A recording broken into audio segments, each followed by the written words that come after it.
जय हिंद साथियों, स्वागत है आपका आपके अपने परिवार भारत वर्ष क्लासेस में। तो इस वीडियो में हम कल 9 जुलाई 2024 को होने वाले class 10th Hindi compartmental exams और इम्प्रूवमेंट एग्जाम्स के लिए very very very very important questions इस वीडियो में करने वाले हैं। ठीक है, पैटर्न यही रहेगा और इस तरह के आपके जी के यहाँ पे जो हिंदी ग्रामर इत्यादि के जो प्रश्न हैं इसी टाइप से होंगे। तो वीडियो को पूरा देखिएगा, एक एक प्रश्न को आप यहाँ पर समझते हुए चलेंगे। तो सबसे पहले है आपतित बोध, पढ़ लेते हैं इसे, इससे संबंधित क्वेश्चंस करते हैं।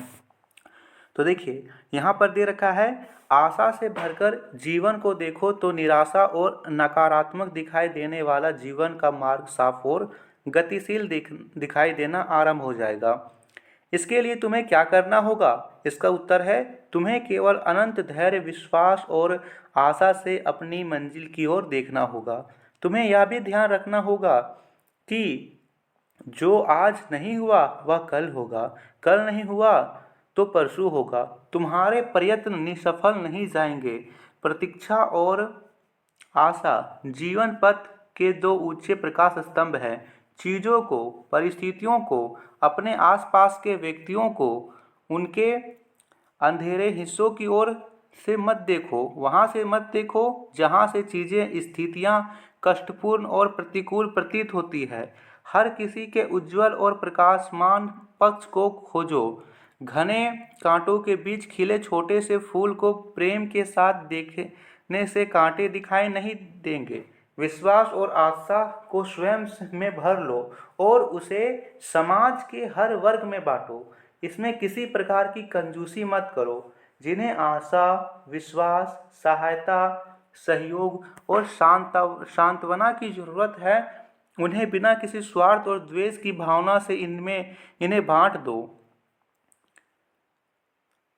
अब तुम देखोगे कि समाज के बीच आशा और विश्वास में वृद्धि हो रही है। बिल्कुल साथियों, बिल्कुल बच्चा, इसी प्रकार आपको पढ़ना है। आपको वहाँ पे बिल्कुल भी नहीं आपको डरना है, ना ही आपको वहाँ पे घबराना है। इसी प्रकार से आप पढ़िएगा और उत्तर को सटीक कीजिएगा। लिख रखा है, नकारात्मक और निराशाजनक जीवन को स्पष्ट और गतिशील मार्ग में बदलने की कुंजी क्या है?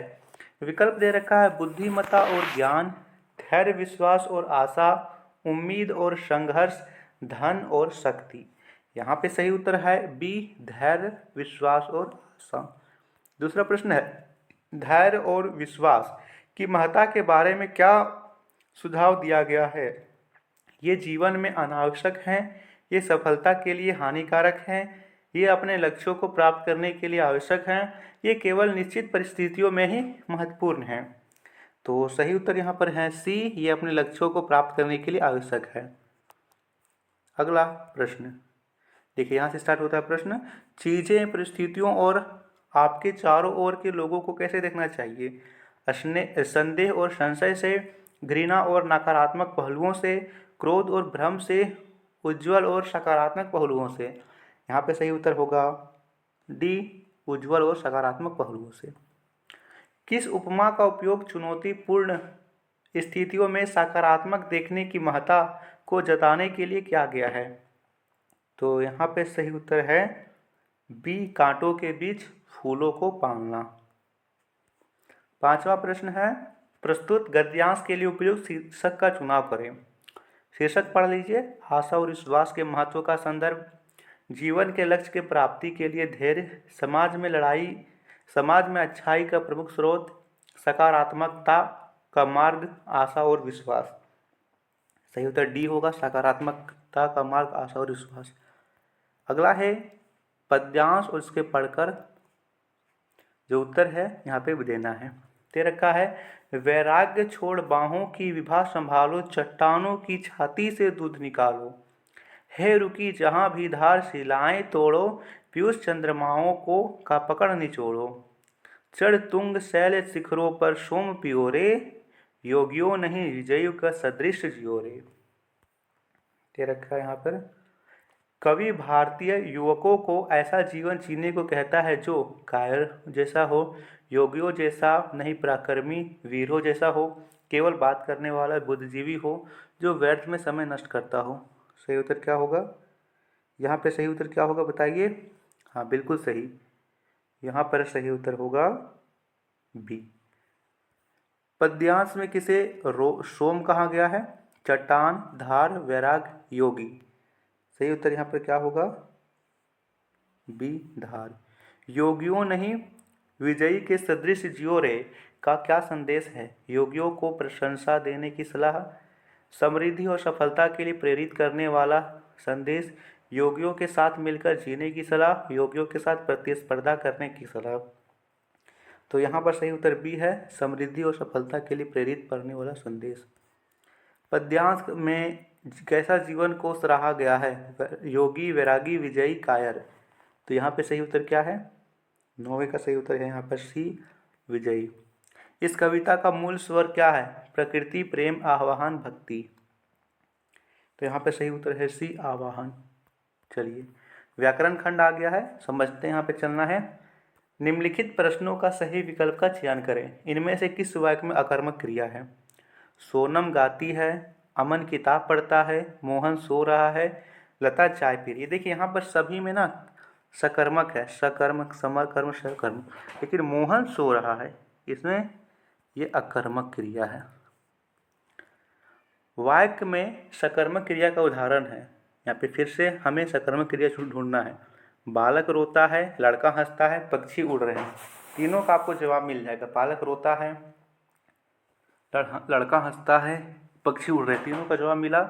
लेकिन रीना खाना खाती है, इसका जवाब नहीं मिल रहा है। रीना खाना खाती है, खाना में क्या खाती है? सही उत्तर सी होगा, रीना खाना खाती है। जलद क्या अनेकार्थी शब्द कौन सा है? अनेकार्थी मतलब होता है अनेक अर्थ। जलद को और हम क्या बोलते हैं?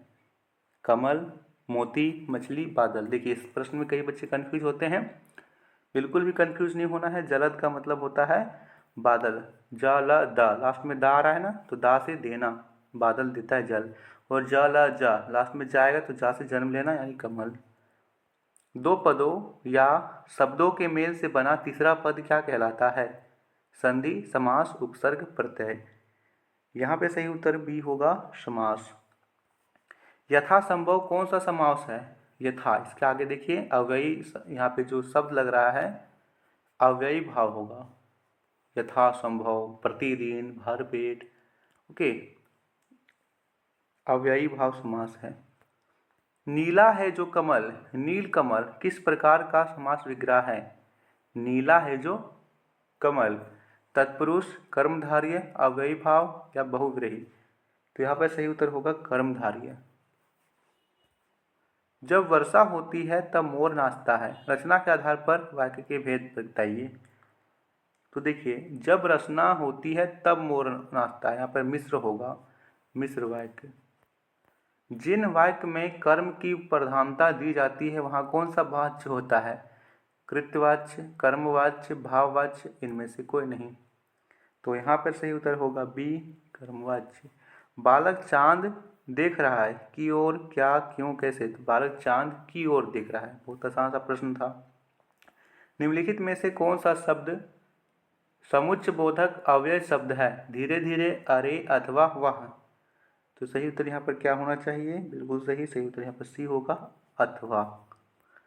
पाठ्यपुस्तक से संबंधित प्रश्न है, यहाँ पर आपको पढ़ने हैं प्रश्न और सही विकल्प का चयन करना है। ऊधो तुम हो अति बड़भागी, अपरस रहत स्नेह तगाते, नाहिन मन अनुरागी, पुरैनी पात रहत जल भीतर ताग, रस देह न दागी, ज्यों जल मह तेल की गगरी, बूंदो ना ताको लागी। प्रति नदी में पाऊँ न बोरियो, दृष्टि न रूप बैरागी, सूरदास अबला हम भोरी, ज्यू चाटी, ज्यू गुर चाटी, ज्यू पागी।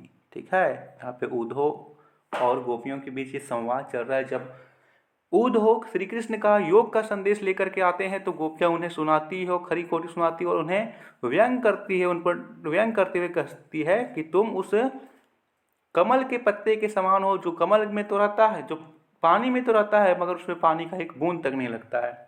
दे रखा है इस पद के रचिता कौन है? कबीरदास, तुलसीदास, रैदास, सूरदास। दे रखी है यहाँ पे सूरदास, सूरदास होगा। गोपियाँ किनकी अनन्य भक्त थी? राधा, कृष्ण, उद्धव, सूरदास। कृष्ण की थी, बी होगा। पुरैनी पात का क्या अर्थ है? पीपल का पत्ता, केले का पत्ता, कमल का पत्ता, कदम का पत्ता, सी होगा कमल का पत्ता। गोपियों ने उद्धव के व्यवहार की तुलना किससे की है?